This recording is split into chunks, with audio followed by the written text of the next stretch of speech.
अरे कि जान मारे तो हर सोट अब जरा करे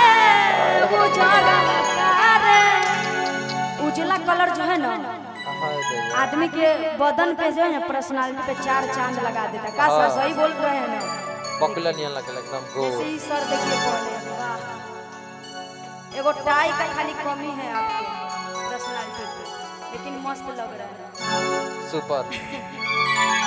कि जाने मतलब सावला हो गोरा हो, मतलब कोई भी कलर का आदमी हो, खाली उजला कपड़ा सब पे अच्छा लगता है ना जी। उजला ड्रेसे का बातें अलग है, उजला कलर। हाँ।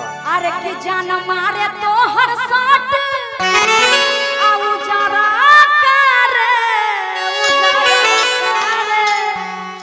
साबर करे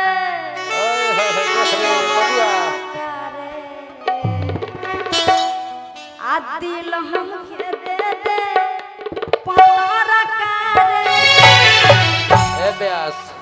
जी कालू बीमार पड़ जाइए ज्यादा ध्यान नहीं के दे के। कौन बीमार पड़ जाएगा? सवारा का बीमार पड़ जाएंगे, कल से एकदम तरतराने लगेंगे, देह उनका ज्यादा एनर्जेटिक हो जाएगा, अगर नींद ना लगी उनको। हाँ आइए। सवारा करे सवारा करे दिल हम के देते पतारा सवारा करे दिल हम के देते पतारा।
बेंजू का कुछ सुनाई नहीं, खाली ऑर्गन का आवाज आ रहा है। बताइए नहीं आ रहा है क्या? हाँ। आपका बेंजू का हम शुरू से एक पार्ट भी नहीं सुने। अच्छा जब देख रहे इनका सुन रहे। अच्छा होता है बताइए तनी उनको थोड़ा सा बढ़ा दीजिए, पूरे लास्ट में बैठ दीजिए, ठीक है उन्हीं में कर दीजिए। अरे कि मधा बस मीठता हर अब बोले बा, अरे कि बोले लत लागत दिल में, अरे बोले बा आते तो हाइट में बाड़े अब बड़ी बड़ा करे बड़ी बड़ा करे सबरा करे आ सबरा करे आ दिल हम के दे दे पतारा करे सबरा करे सबरा करे दिल हम के दे दे पतारा करे सबरा करे दिल हम के दे दे सबरा करे